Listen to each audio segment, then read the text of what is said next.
The reading is in Luke chapter 12 on page 871, starting at verse 13.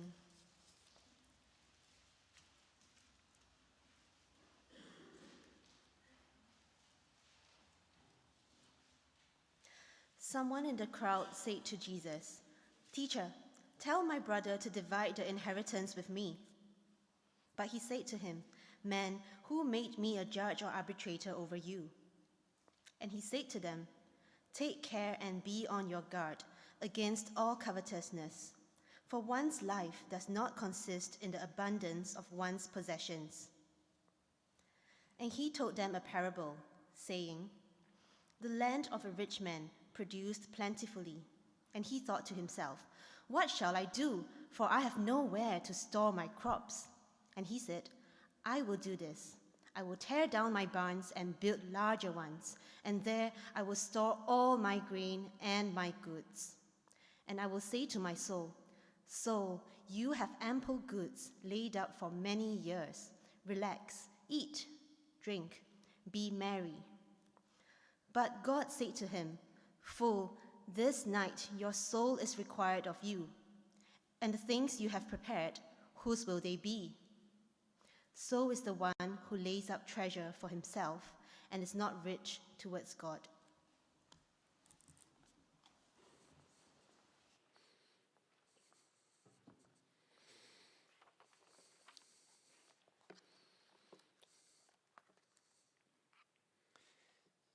John Davison Rockefeller died in 1937. His personal net worth, $340 billion in today's money.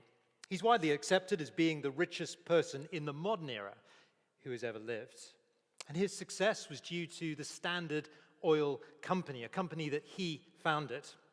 Many of the oil companies that we know today, like BP and Exxon, they had their origin in the Standard Oil Company. He was once asked advice on how to get rich, and he said very simply three things: go to work early.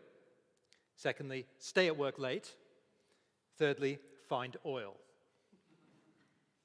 Well, I've been in the city for 30 years, and I remain pretty optimistic about being able to do most things, but I concluded my chances of finding oil pretty slim. So I went to ChatGPT and asked for advice. I wrote this question: what would be the best way for a Church of England minister to make £1 million in his spare time, note the spare time, in his spare time in the City of London in 2023?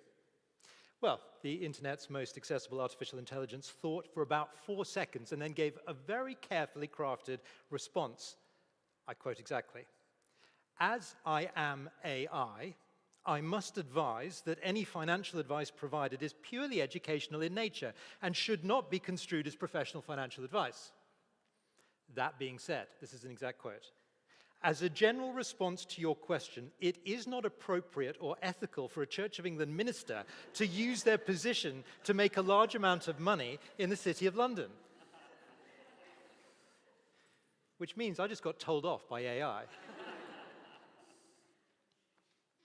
It's hard sometimes, though, isn't it, not to be distracted with money, with wealth, the generation of cash. In the passage that we have today, Jesus explains two different approaches. I put it on the handout there, two ways to live, we might say. And what you might find interesting, surprising, there are lots of surprises in the text today. What you might find surprising is that both the ways he outlines are about being rich. You'll see the summary in the last verse that we just heard read, verse 21. "So is the one who lays up treasure for himself and is not rich toward God." First, Jesus outlines the self-centered life, the one who lays up treasure for himself. The person that Jesus uses to capture this way of life is the star of the parable, the rich fool. No prizes for guessing what Jesus thinks of that character.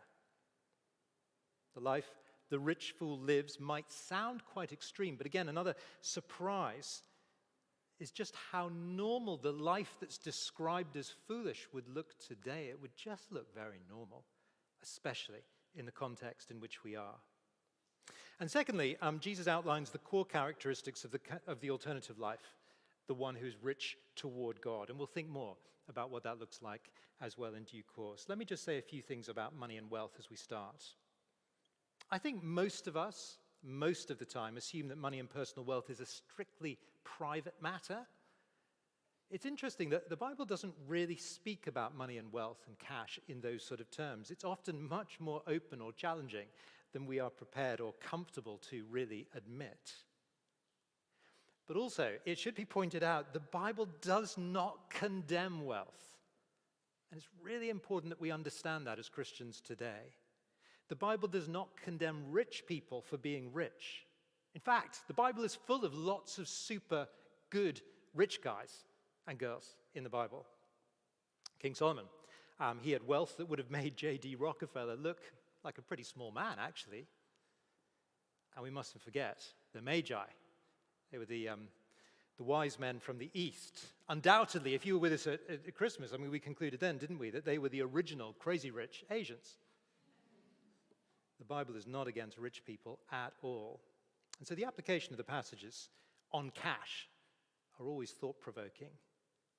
And they apply to us all, whether we've discovered oil or not. So it's worth thinking carefully about the lessons today. So first, the self-centered life. That's the first point on the handout there, the self-centered life.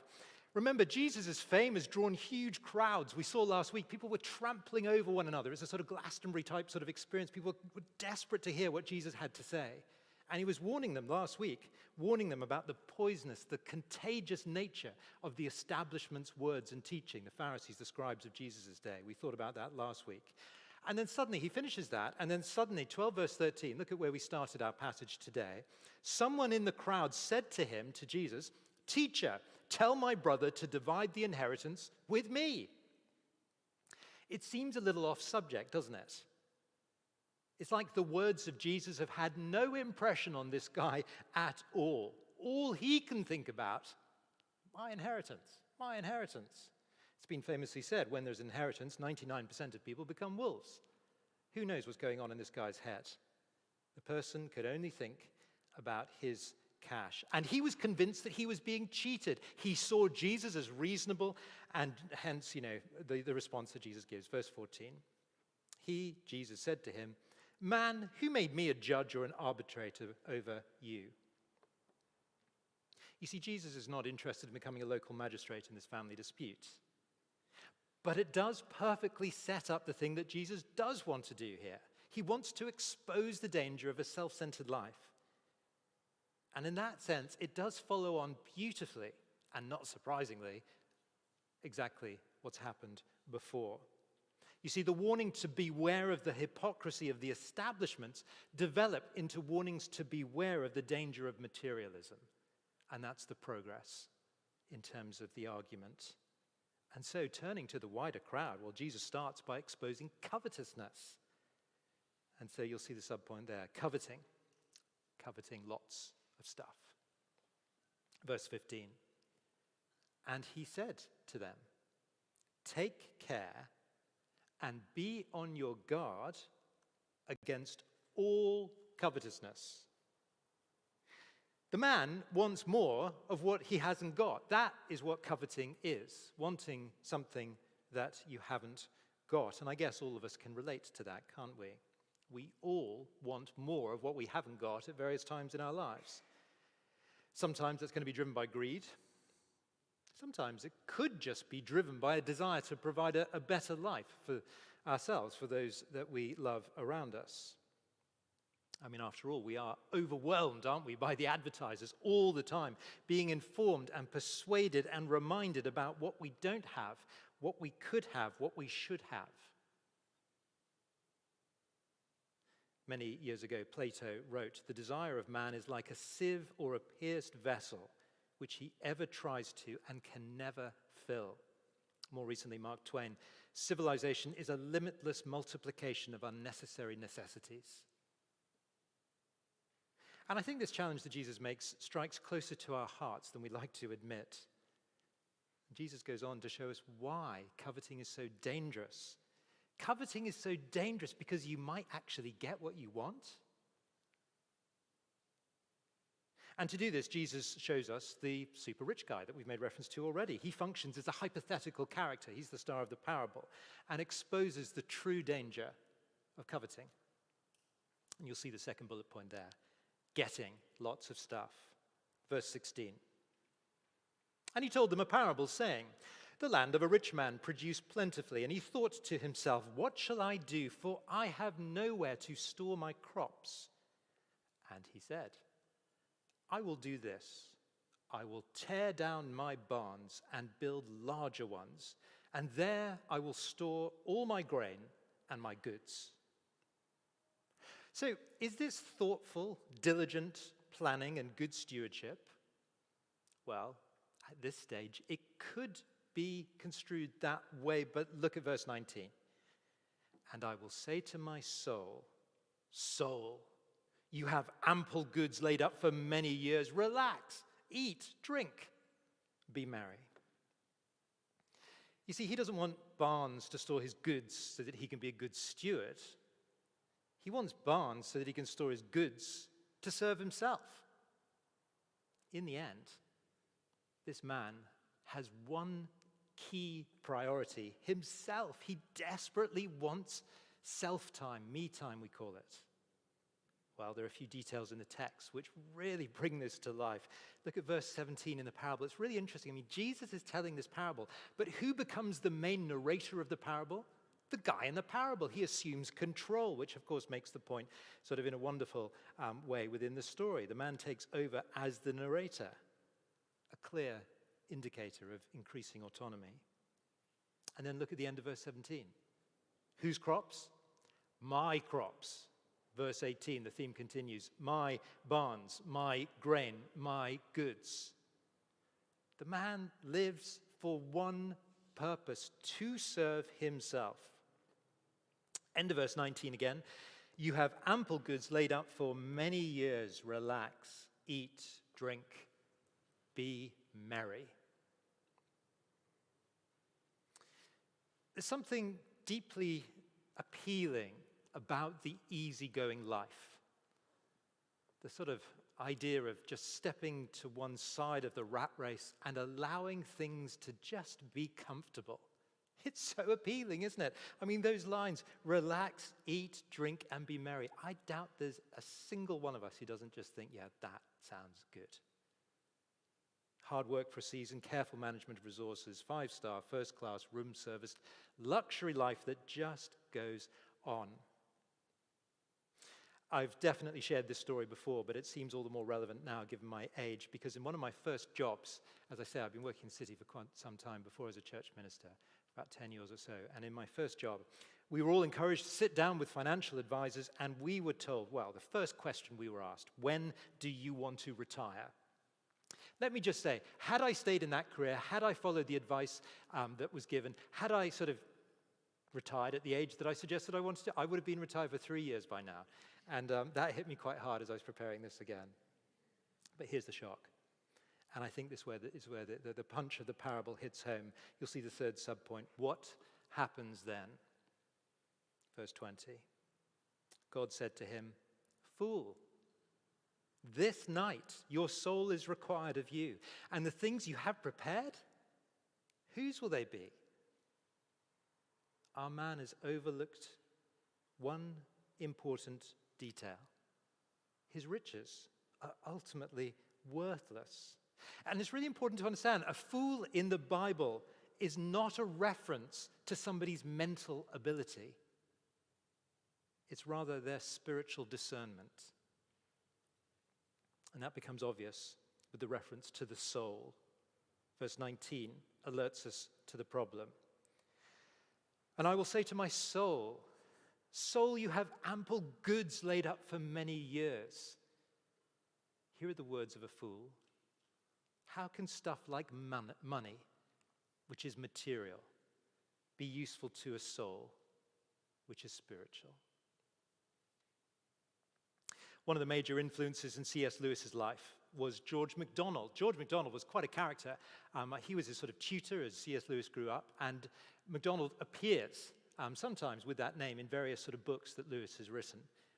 as one of the characters because he had such a big influence. And he famously said, MacDonald this is, not Lewis, he famously said, "You do not have a soul. You are a soul, and you have a body." Of course, very few people in this world around us understand that. But in the real world, one day, God decides when our time is up. Verse 20, "But God said to him, 'Fool, this night your soul is required of you.'" One commentary puts it like this: "The soul which had hoped for ease is now called to attention." And there's something sort of horribly ironic about verse 20. Look at the end. "And the things you have prepared, whose will they be?"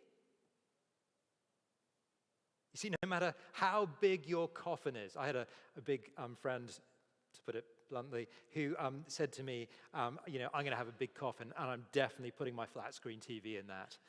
But it doesn't make it, it's ridiculous, isn't it? I mean, look at the grave of Tutankhamun. We all sort of studied that in primary school, didn't we? The incredible treasures that he had. Look, where is he now? Treasures are dispersed amongst museums in the world. No matter how big your coffin, you can't take it with you. And so Jesus spells out the alternative, not the self-centered life, but the God-centered life. And you'll see 2 subpoints there as well. Be on your guard and rich toward God. Be on your guard. Verse 15. "And he said to them, 'Take care and be on your guard against all covetousness, for one's life does not consist in the abundance of possessions.'" You see, the idea of defining possessions in our lives as something that we've achieved, it misses the whole point, doesn't it? Here's another useful thing I found in one of the commentaries I thought it was worth quoting. "Few people think of the danger of getting rich. Most think they become great, just in proportion as they gather wealth, and yet never was there a more fatal error. A man is really measured by what he is, not by what he has." And it goes on, "We may find a shriveled soul in the midst of a great fortune, and a noble soul in the barest poverty. A man's real life is what would be left of him if everything else were stripped away. His real worth is his character as it appears in God's sight. We may make a great mistake if our goal in life is simply to gather more worldly trinkets than our neighbor. The stuff we have, it will never satisfy, and it was never meant to. Humanity, of course, was created for something much greater than the material, for a relationship with God. The God who made us, created us to relate to him. That's our primary eternal purpose. And so our priority now needs to be centered around making much of that rather than the alternative that's outlaid here. See, to covet is to desire other things that will replace that desire, that primary reason that we were made. To chase money and possessions is to replace the creator with the created. It's an act of rebellion against God. It's basically the definition of sin, the ultimate reversal. And Jesus says we need to be on our guard. We need to take care and be on our guard. I don't know much about the sort of the function of a guard, but it's not too hard to imagine, is it? A guard is stationed on the edge of a camp to protect the camp, to warn of imminent danger. And the point that Jesus is making here is don't think that this enemy is a pushover. It has a much more powerful effect than we often give it credit for. Be ready to take action, says Jesus. The real fight is against money. It's a true spiritual battle. And instead, this is where we land, be rich toward God. Verse 20. God said to him, "Fool, this night your soul is required, and the things you have prepared, whose will they be? So is the one who lays up treasure for himself and is not rich toward God." The fool stores up treasure for himself. By contrast, the person who is rich toward God, and I thought a lot about what that could mean.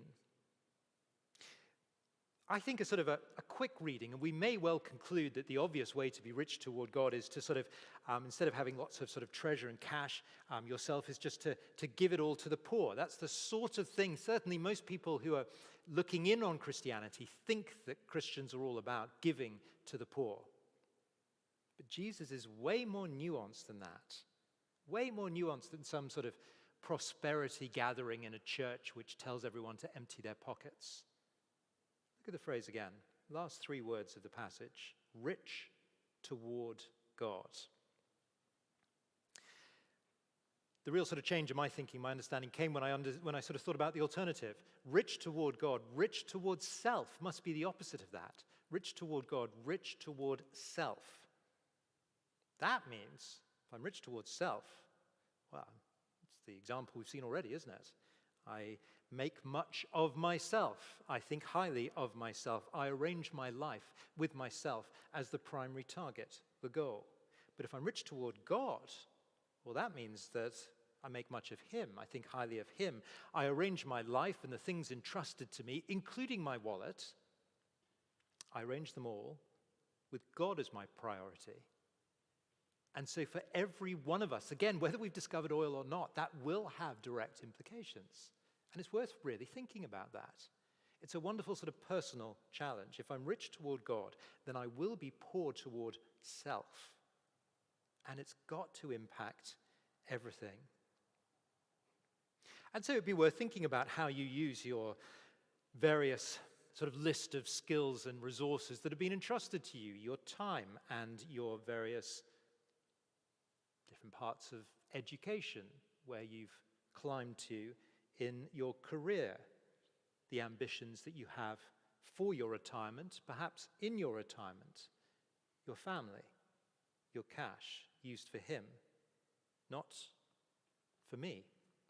You see, we can't take things with us. We really cannot take money and possessions with us. But wonderfully, as we start to grasp this, we'll see that we can send them on ahead. I love this story. Again, I'm sure I will have shared it with some of you at a different time. Two men, good friends, both worked together, highly lucrative business they were involved in. And during their time in the city, one of them left his job because he'd become a Christian.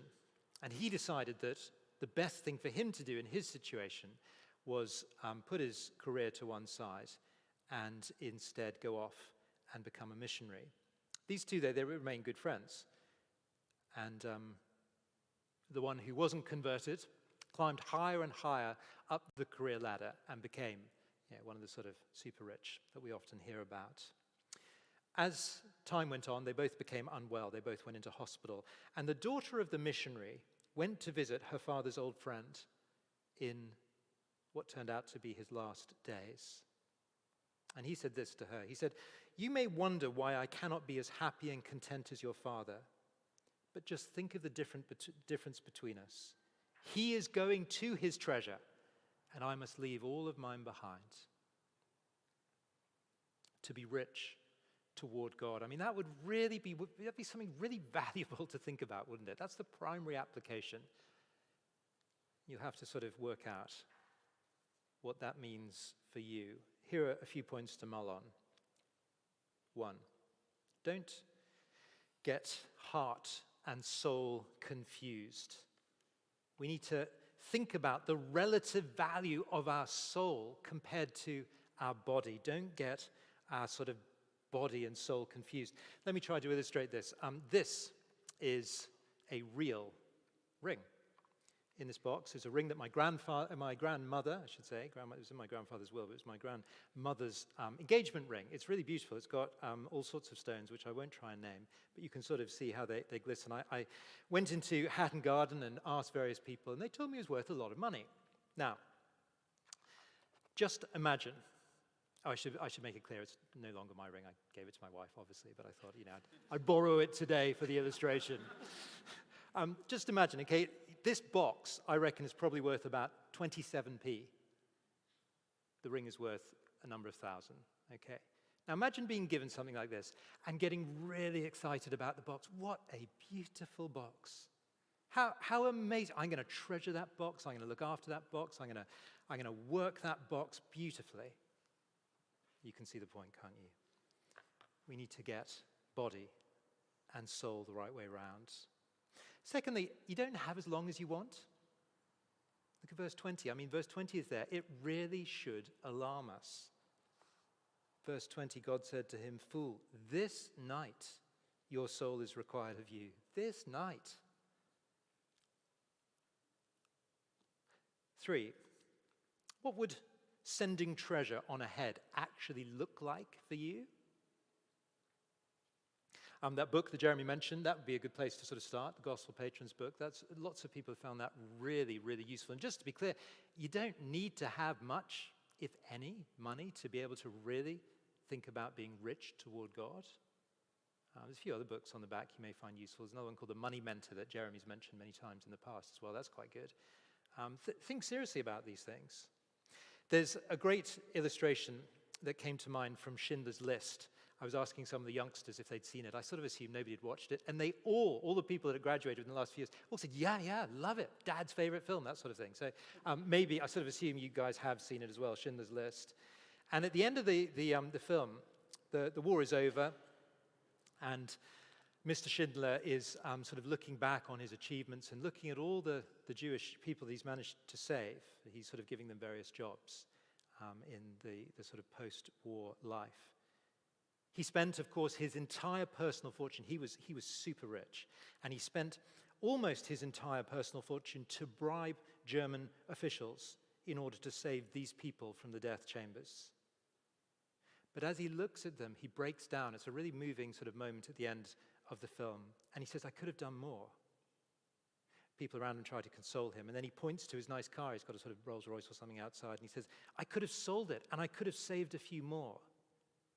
He pulls out an expensive fountain pen and a watch, and he says, "These could have bought another life." And he breaks down. It's worth thinking about seriously, isn't it? I mean, what are we going to do with what's entrusted to us as we think about what's valuable? Being rich toward God must mean prioritizing my soul over my body. It must mean I'm more concerned for the souls around me than the material. So as we close, let's just remind each other where we are in Luke's gospel. I think we say this every time we hit Luke's gospel at this stage in the narrative. Jesus is intentionally going to Jerusalem to die. He knows he's going to die. It's not coming as a surprise. And of course, it's as we get to know Jesus that we'll find all of the motivation that we need to think about what it means to be rich toward him, toward God himself. Because of course, it's Jesus who was prepared to give everything, even his body, for the sake of our souls. Why don't I pray?